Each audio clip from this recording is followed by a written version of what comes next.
যদি আমাদের কন্টেন্টগুলো আপনাদের ভালো লাগে তবে অবশ্যই লাইক করুন, শেয়ার করুন এবং চ্যানেলকে সাবস্ক্রাইব করুন। সাবস্ক্রাইব করার পরে বেল আইকনটি অবশ্যই দিয়ে রাখবেন যাতে আগামী সমস্ত ভিডিওর নোটিফিকেশন আপনাদের কাছে পৌঁছে যায়। নস্ট্রাডামুস কিন্তু অনেক বছর নিজের বাড়ি থেকে গায়েব ছিলেন। কোথায় গায়েব ছিলেন কেউ জানে না। ভারতে উনি আসতেই পারেন, আশ্চর্যের কিছু না। তবে সেটা নিয়ে এটা পুরোপুরি একটা দাদা বড় হাইপোথিস। একটা কথা যেটা বলে রাখি, ভবিষ্য মালিকাতে কিন্তু পাকিস্তানের উল্লেখ রয়েছে। পাকিস্তান তখন কোথায়? 500-600 বছর আগে পাকিস্তান কোথায়? ইভেন আরেকটা ব্যাপার, পাকিস্তান যে দুটো টুকরো হবে এবং বঙ্গ যে ভঙ্গ হবে সেটাও কিন্তু বলা রয়েছে।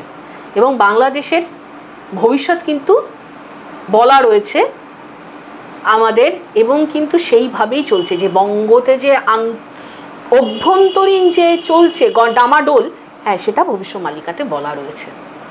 এবারে বাংলাদেশ সম্পর্কে কি বলবো আর দাদা, এখন বর্তমানে যা বাংলাদেশে ভবিষ্যবাণীকা প্রতিফলিত হচ্ছে পদে পদে, বলার কিছু নেই।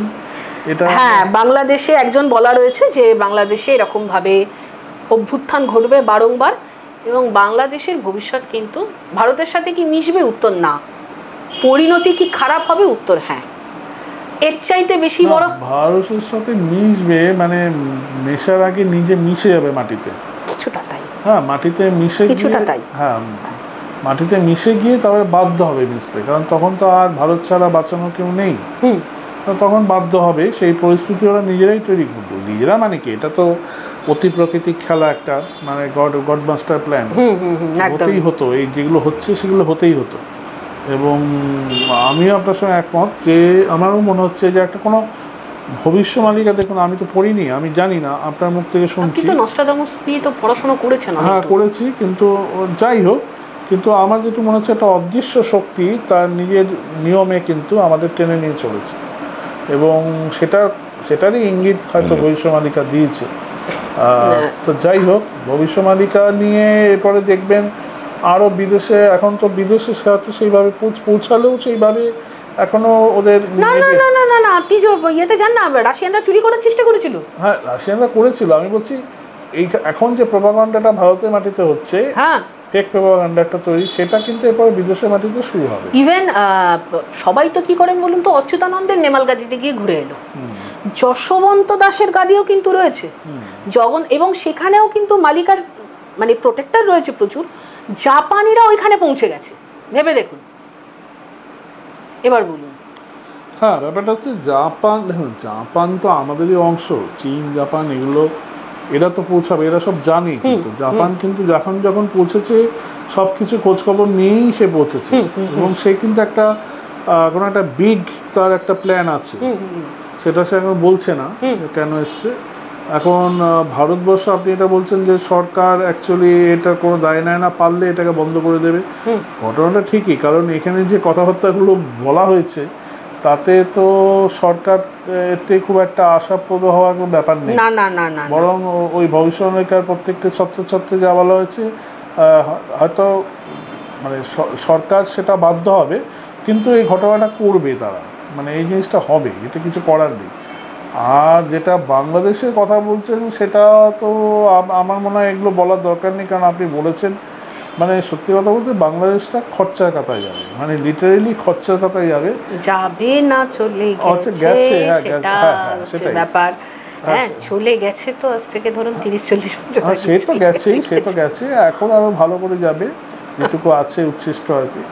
তা এখন ব্যাপার হচ্ছে এইগুলো, আমার মনে হচ্ছে এই ভবিষ্যমালিকার যে একটা, মানে আমি এটাকে অন্যভাবে বলছি, পজিটিভলি, এটা জয়কার চারদিকে। যে এখানে দুটো ফ্যাক্টর আছে। একটা হচ্ছে ভবিষ্যমালিকার জনপ্রিয়তা আস্তে আস্তে নস্ট্রাডামুসের সেঞ্চুরি বা প্রফেসিকে ছাপিয়ে যাচ্ছে, এবং এটা কিন্তু বর্তমানে বাংলা, উড়িষ্যা এইসব গণ্ডি পেরিয়ে এখন সারা পৃথিবীতে ছড়িয়ে যাচ্ছে। এবং ইউরোপিয়ানরা বা যারা পাশ্চাত্য যারা শাসক এবং রাজনীতিকে, তারা তো দেখছে যে ভবিষ্যমালিকার অ্যাকুরেসি অ্যাকচুয়ালি নস্ট্রাডামুসের এর থেকে অনেক ভালো, এবং ওটা অনেক বেশি ওরা, কারণ ওরা হাজারো বুদ্ধিমান, তো ওরা স্টাডি করে এবং সব খোঁজ রাখে ওরা। আপনাকে একটা প্রশ্ন করি দাদা, আপনার কথায় নস্ট্রাদামুসের সাইরেন সেরিনের ব্যাপারে আপনি আমাকে সবার আগে বলেছিলেন যে, আর আপনি একটা কথা বলেছিলেন যে সাইরেন সেরিন হবে তৃতীয় অ্যান্টিক্রাইস্ট। এই থার্ড অ্যান্টিক্রাইস্ট, তাহলে ফার্স্ট অ্যান্টিক্রাইস্ট আপনি আমাকে বলেছিলেন ছিলেন নেপোলিয়ান। ফার্স্ট অ্যান্টিক্রাইস্ট হচ্ছেন, হ্যাঁ মানে এখানে দু রকম হিসাব আছে অ্যাকচুয়ালি। যদি হিটলার গুরু মানতেন কাকে, মানে কার আইডিওলজি, সেটা জুলিয়াস সিজার। দেখুন এখানে আপনি ঠিকই বলেছেন, third Antichrist, first Antichrist Napoleon, second Hitler, third যে হবে সে সাইরেন সেরিন। কিন্তু এখানে আরেকটা হিসাব বলছে, এটা অ্যাকর্ডিং টু জার্মান বিলিভ বা নাৎসি বিলিভ বা হিটলার্স বিলিভ, সেটা হচ্ছে হিটলার আবার যাকে ফলো করতো সেটা হচ্ছে জুলিয়াস সিজার, কারণ ওটা ছিল ফার্স্ট রাইট। উনি বলতেন ওটা ছিল ফার্স্ট রাইট। সেকেন্ড রাইট হচ্ছে কাইজার উইলিয়াম দ্য সেকেন্ড, মানে ফার্স্ট ওয়ার্ল্ড ওয়ারের সময় জার্মানিকে যে নেতৃত্ব দিয়েছিল, হচ্ছে সেকেন্ড রাইট, আর হিটলার হচ্ছে থার্ড রাইট। উনি এটা দাবি করেছেন, উনি এবং ওনার যে পার্শ্বচার গোয়েবলস, জোসেফ গোয়েবলস, এবং এমনকি হেনরি হিমলার এক জায়গায় বলেছিলেন যে ফোর্থ রাইট, এরপর ফোর্থ রাইট কিন্তু এশিয়াতে হবে এবং সম্ভবত ভারতে হবে। আচ্ছা, মানে দক্ষিণ এশিয়া মানেই তো ভারতীয় উপমহাদেশ। হ্যাঁ, এবার ফোর্থ রাইট বা থার্ড অ্যান্টিক্রাইস্ট কে হবে জানি না, তাকে তারা সাইরেন সেরিন বলছে। আবার একটা শব্দ ইউজ করা হচ্ছে মাবুস। এখন জানি না কোনটা কি হবে, কিন্তু এটা বুঝতে পারছি যে ভবিষ্যতে ভারত ভূমি থেকেই সারা পৃথিবীর ঘটনা প্রবাহ কিন্তু নিয়ন্ত্রিত হবে, সেটা গুড অর ব্যাড। হ্যাঁ, এবারে আপনি বলেছেন যে থার্ড অ্যান্টিক্রাইস্ট সেই ভুলগুলো করবে না যারা কিনা প্রথম দুজন করে গিয়েছে। হ্যাঁ, কারণ কি যেটা আমার বলা না, যেটা তার প্রেডিকশনে আছে, যেমন একজন ব্রিটিশ গবেষক আছে, তার নাম হচ্ছে জন হগ, তার একটা ভিডিও আপনি পাবেন, আমি তার ভিডিওটা দেখেছি থার্ড অ্যান্টিক্রাইস্ট নিয়ে। তিনিও বলছেন, এবং আমি নস্ট্রাদামুসের সেঞ্চুরি যেগুলো বা প্রফেসিতে যে কথাগুলো আছে এই সাইরেন সেরিনকে নিয়ে, বলছে যে তার উত্থানের আগের মুহূর্ত অবধি চিনতে পারবে না সে কে, মানে তিনি একটা ক্যামোফ্লেজ করে চলবেন, না হলে তিনি একটা অজানা জায়গায়, এমন জায়গায় থাকবেন যেখানে কেউ তার সেই অর্থে কোনো পরিচিতি নেই। তার হঠাৎ মানে কি সাধারণের মধ্যে উনি মিশে থাকবেন, সাধারণ বা আরো অতি সাধারণভাবে হয়তো থাকবেন, যাকে কেউ চট করে নোটিস করতে পারবে না। বলছে তার মানে আত্মপ্রকাশ আগে পর্যন্ত, তার আত্মপ্রকাশের আগে পর্যন্ত কেউ বুঝতে ঘুণাক্ষরেও টের পাবে না এই সেই লোক। এবারে এক জায়গায় বলা হয়েছে যে, এটা হিটলারের কথা বলা হয়েছিল যে একজন ফেক প্রোপাগান্ডা শান্তির বাণী করে সে ক্ষমতায় বসে তারপরে অশান্তি ছড়াবে সারা পৃথিবী এবং ইউরোপ জুড়ে, এটা হিটলার করেছিল। বলছে সিমিলার কনস্পিরেসি বা ক্যামোফ্লেজ কিন্তু এই থার্ড অ্যান্টিক্রাইস্ট বা সাইরেন সেরিন যাকে বলছে সে করতে পারে, বা ফোর্থ রাইট বলছে সেও একটা ক্যামোফ্লেজ করে আসবে, মানুষ তাকে এক ভেবে আনবে, তারপর সে করবে আরেক কীর্তি, এবং সে কিন্তু ভয়ঙ্কর যুদ্ধ করবে, এবং সে কিন্তু একদম মানে তার টেম্পারমেন্টটাই হচ্ছে যুদ্ধমদেহী, সে যুদ্ধ করতে আসবে, এবং তারপরে সে বলছে পৃথিবীর জিও পলিটিক্যাল ইয়েটাকে সে ওলটপালট করে দেবে। এবং ওই যে আপনি যে বলছিলেন যে একসঙ্গে 13টা না কটা দেশ 17টা আক্রমণ করবে, ওই সময় হবে, কারণ ওই সময় ভারতের যারা অপোনেন্ট যারা আছে তারা ঐক্যবদ্ধ হবে, কারণ হয়তো ওই সময় ভারত এত শক্তিশালী হয়ে যাবে বা স্ট্র্যাটেজিক পয়েন্টও এত ভালো জায়গায় থাকবে যে ভারতের যারা অরিজিনাল শত্রু তারা তখন ভাববে যে আমরা একা একা পারবো না, আমাদের ঐক্যবদ্ধ হবে, এবং তারা ঐক্যবদ্ধ হয়ে অ্যাটাক করবে ভারতকে। এটা একটা হাইপোথিসিস দাদা। আবার একটা আমি বলছি যে আপনি জানেন যে শেখ হাসিনাকে দেশ থেকে বিতরণ করা হয়েছিল, কারণ শেখ হাসিনা এটা দাবি করেন, উনি দাবি করেন যে চট্টগ্রাম নিয়ে ভারতের 7 সিস্টার্স নিয়ে একটা বড় খ্রিস্টান রাষ্ট্র তৈরি করার প্ল্যান রয়েছে, তাই তো বলা হয়েছে, আমি একটা জিনিস, আমি যদি ভুল না হই, অ্যান্টিক্রাইস্ট অ্যাকচুয়ালি মানে যিনি আর কি থার্ড অ্যান্টিক্রাইস্ট, তিনি আসলে বলবেন খ্রিস্টানদের সাথে একটা সমঝোতা করবেন যে তুমি যদি আমাকে ক্ষমতায় নিয়ে আসো আমি তোমাদেরকে ক্ষমতা দেব, এটা উনি বলেছিলেন। তাহলে কি ভারতের কোনো এমন কেউ হবে যারা কিনা এদেরকে ঠকাবে? হতেই পারে, অসম্ভবের কিছু নেই। কি হবে সেটা এখন থেকে বলা খুব কঠিন, কিন্তু আমার যেটা ধারণা যে একটা কিছু মিরাকেল, এমন কিছু একটা ঘটবে যেটা সাধারণ মানুষ কেন, বড় বড় পলিটিশিয়ান বা বড় বড় যারা বোদ্ধা আছেন তাদের যে কোনো ধরনের প্রেডিকশন উল্টোপাল্টা করে দেবে এবং সব হিসাব গন্ডগোল করে দেবে। যেমন এটা ঠিক একটা মজার জিনিস, হিটলারের উত্থানটা আপনি নাৎসি জার্মানি দেখুন, হিটলারের উত্থান প্রথম দিকে কিন্তু ব্রিটিশ এবং ফ্রেঞ্চরা রীতিমতো তাকে উৎসাহ দেখিয়েছিল। কারণ কি, তাকে তারা রাশিয়া এবং তার অ্যালায়েন্সের এগেনস্টে অ্যান্টি কমিউনিস্ট, যেহেতু সে প্রথম থেকে দেখছে চরম, এই লোকটা যাই হোক চরম কমিউনিস্ট বিরোধী, অ্যান্টি কমিউনিস্ট, এইটাকে ক্যাশ করার চেষ্টায় কিন্তু ব্রিটিশ এবং ফ্রেঞ্চ রীতিমতো সে একের পর সে ঠিক আছে, সে অস্ট্রিয়ানা তার ফাদারল্যান্ড অনসলুসে গিয়ে অস্ট্রেলিয়া নিয়ে নিল, রাশিয়া নিয়ে নিল, গ্রেটার জার্মানি এতে, কিন্তু যখন সে ইভেন দেখা গেলো পোল্যান্ড আক্রমণ করছে, হ্যাঁ, বা আক্রমণ করে বসছে, তখনও কিন্তু ফ্রান্স ব্রিটেন সেরকমভাবে কোনো রিয়েক্ট করেনি যতক্ষণ না মানে ব্রিটেনকে অ্যাটাক না করে বসেছে ব্যাটেল অফ ব্রিটেনে। তার আগে কিন্তু ব্রিটেন সেইভাবে ডাইরেক্ট কোনো ইনভলভই যায়নি কোনো রকম কোনো, উল্টো তখন ব্রিটেনের প্রধানমন্ত্রী হেনরি চেম্বারলিন যখন ইভেন লন্ডনে V12 বোমটম ফেলে ছাড়খাড় করে দিয়েছে, কয়েক হাজার লোক মারা গেছে, তখন চেম্বারলিন বলছেন যে গিয়ে দেখা যাচ্ছে উনি এসে ভিডিও পাওয়া যায় ফুটেজ, হিটলারের সঙ্গে হাত মেলাচ্ছেন, তার হিটলারের সেই বার্গফ যে জায়গাটা তার বিখ্যাত যে বাড়ি গোপন ডেরা ব্যাভেরিয়াতে বার্গফ, সেখানে গিয়ে তার সঙ্গে মিট করে হ্যান্ডশেক করে ঠোরে এসছে। এবং অবশ্যই তাই না, উনি স্পেসের সামনে ঘোষণা করলেন যে আমি শান্তিপূর্ণ সহাবস্থানে আছি জার্মানির সাথে, আমার সঙ্গে কোনো শত্রুতা নেই, এই বলে উনি বেরিয়ে এসেছিলেন।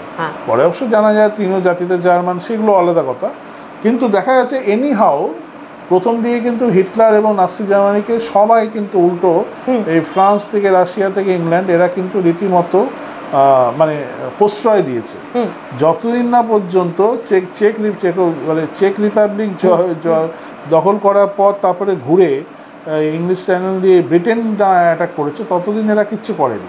তার মানে ওই প্রথম দেখেন হিটলারের 1938-এর শেষ থেকে এই 1938 জুন টুন নাগাদ যখন সেন্টার শুরু হয়, এই সময় যে প্রথমে সুদেতেনল্যান্ড, তারপরে অস্ট্রিয়া, তারপরে প্রাশিয়া, পুরো জার্মান দখল করে নেওয়া, গ্রেটার জার্মানি ঘোষণা করা, এই অবধি কিন্তু ব্রিটিশ ফ্রেঞ্চ রাশিয়া ইউরোপের প্রধান তিনটে শক্তি এরা একদম চুপ ছিল, আমেরিকাও চুপ ছিল, কিন্তু ওরা ঘুণাক করে বুঝতে পারেনি যে এই হিটলার যাকে আমরা ভেবেছিলাম আমাদের দাবার গুটি হিসাবে ইউজ করবো, অ্যাকচুয়ালি সে ক্ষমতায় বসে ফ্রাঙ্কেনস্টাইন হয়ে গেছে, এ আমাদের চেনে না।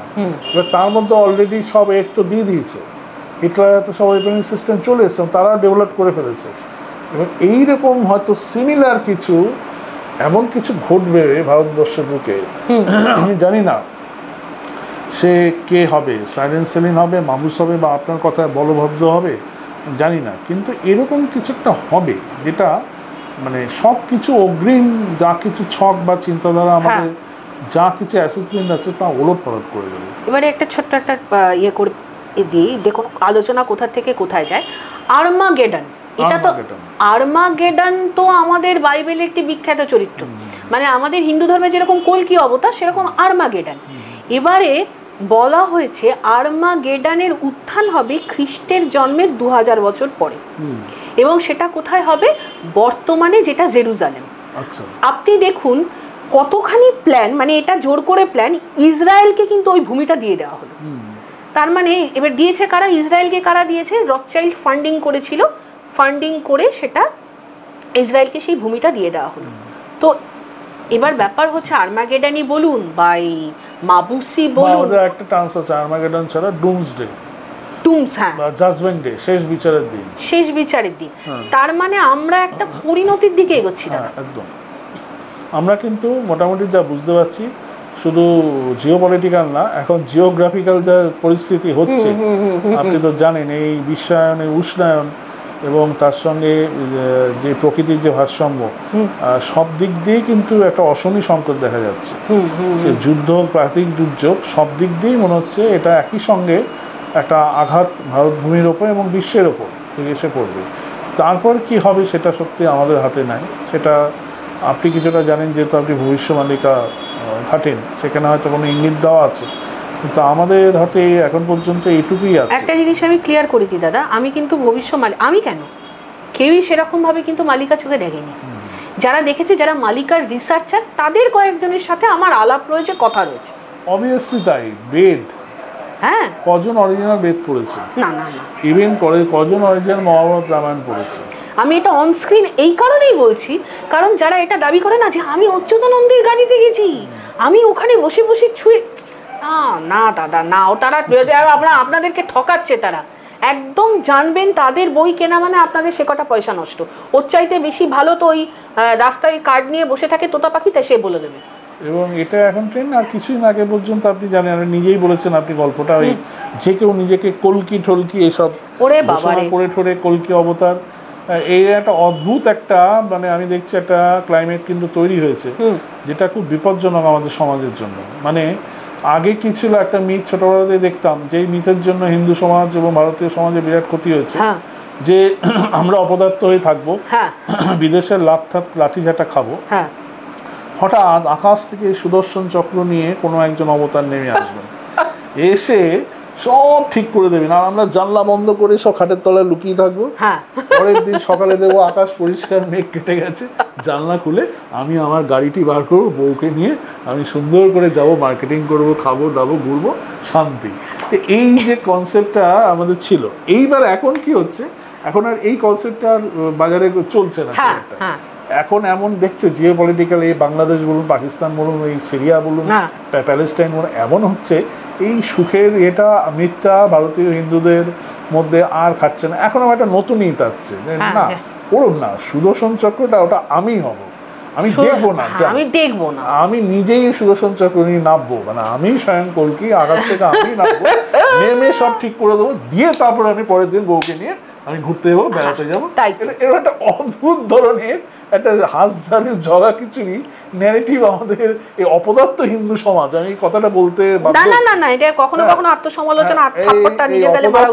বাঙালি, বিশেষ করে বাঙালি হিন্দু সমাজের মধ্যে এটা ছড়িয়েছে। এটা কিন্তু খুব বিপজ্জনক। বিশেষ করে আপনাদের কাছে সবিনয় নিবেদন, যারা অন্তত হিন্দু সংগঠন বা কোনো জাতীয়তাবাদী সংগঠন করছেন, তারা একটু সচেতন হোক। এটা কিন্তু একটা খুব ভাইরাসের মতো ছড়াচ্ছে, বিপজ্জনক। দেখবেন অলিতে গলিতে পাড়ার দেখবেন লালু বুলু টুলু যে কেউ কলকি অবতার হয়ে যাচ্ছে, যে কেউ দেখছেন এই আপনার এই ভবিষ্যবাণিকা বিশরদ হয়ে যাচ্ছে, যে কেউ নস্তানমসকে দেখে আসছে। হ্যাঁ, এইসব কিন্তু সাংঘাতিক একটা, এটা হচ্ছে একটা জাতির খারাপ সময়ের এই ধরনের সিমটমসগুলো তৈরি হয়। দেখবেন আপনার খেয়ে বদহজম নানা রকম পেটের রোগ হয়, তো এইটা কিন্তু খুব মানে পেট খারাপের রোগের মতো একটা বিচ্ছিরি ব্যাপার, কখন যে কে কোথায় কি করবে ঠিক নেই। তা এটা এর জন্য একটাই, যে সঠিকভাবে জানা, জ্ঞান অর্জন করা, সঠিক মানে যে বলে না lack of information, lack of knowledge, এই জায়গাটা যদি আমরা ঠিক করতে পারি, তাহলে এই জিনিসগুলো নিয়ে কিন্তু এই ধরনের অদ্ভুত জিনিস হবে না এবং আমাদের সমাজকে বিপদগামী দিকে নিয়ে যাবে না। এটার জন্যই তানিয়াদি আজকে এই এপিসোডটা রেখেছেন, এই কথাগুলো বলছেন। তা তানিয়াদি, আপনি আপনার বলুন এবার আপনার কি বার্তা আছে এই প্রসঙ্গে? আর এইটুকুই বলার কথা যে অবিশ্বাস আমরা করি না, আমরা কলকির ওপরে আমাদের ভরসা রয়েছে, আমাদের নস্ট্রাদামুসের ওপরে ভরসা রয়েছে। একটা কথা আমি বলি, একজন খুব বিখ্যাত, কি যেন আপনি জ্যোতিষীর একটা নাম বলেছিলেন না, কিরো নাকি? হ্যাঁ, কিরো বলুন, নস্ট্রাদামুস বলুন, সবার কিন্তু বলেছে ওই কেন্দ্রবিন্দুটা ভারত। এবার সেটা কবে, কখন, কোথায়, কিভাবে কি হবে, সেটা দেখার মতন শক্তিশালী যোগী আমি বলছি না নেই, তবে সে আপনার পাশের বাড়ির কেলটু তো কখনোই নয়, একদমই নয়। ঠিক আছে, বউ নিয়ে দার্জিলিং এ বেড়াতে গিয়ে একটা ফটো তুলে তার প্রোফাইল পিকচারে লাগিয়ে বললো আমি অচ্যুতানন্দকে চিনি, সে তো গিয়ে প্রসাদ খেয়ে আসতেই